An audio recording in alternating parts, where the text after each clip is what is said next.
Ya, saudara, terbongkar ya korupsi mega proyek Hambalang juga menguak penelantaran proyek beranggaran fantastis ini. Negara merugi lebih dari 200 miliar rupiah akibat banyaknya aspek penting yang diabaikan sejak tahap perencanaan.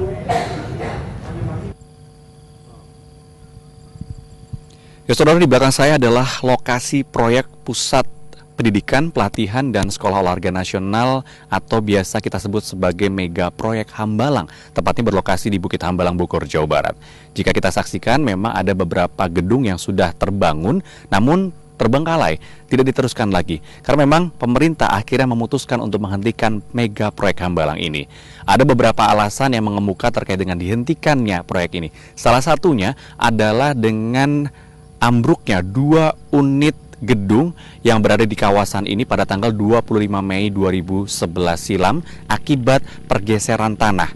Karena memang ada sebuah analisis yang dikeluarkan oleh Pusat Vulkanologi, Mitigasi, dan juga Bencana Geologi oleh Kementerian ESDM yang mengatakan bahwa kawasan ini sesungguhnya masuk dalam zona kerentanan gerakan tanah dengan skala menengah tinggi.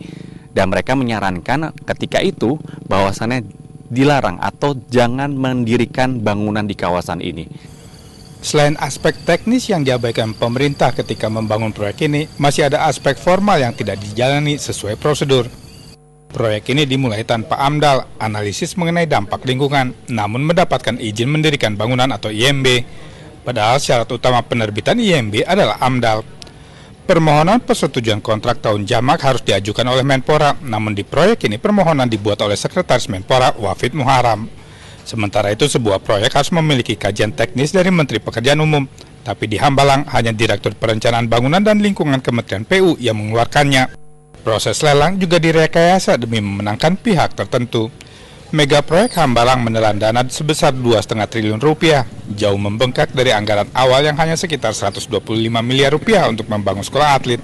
Dugaan kasus korupsi proyek ini mencuat ke permukaan setelah mantan bendahara Partai Demokrat Muhammad Nazarudin berkicau terkait adanya aliran dana ke sejumlah petinggi Partai Demokrat. Jati Dharma dan Yanto Sukma melaporkan dari Bogor, Jawa Barat.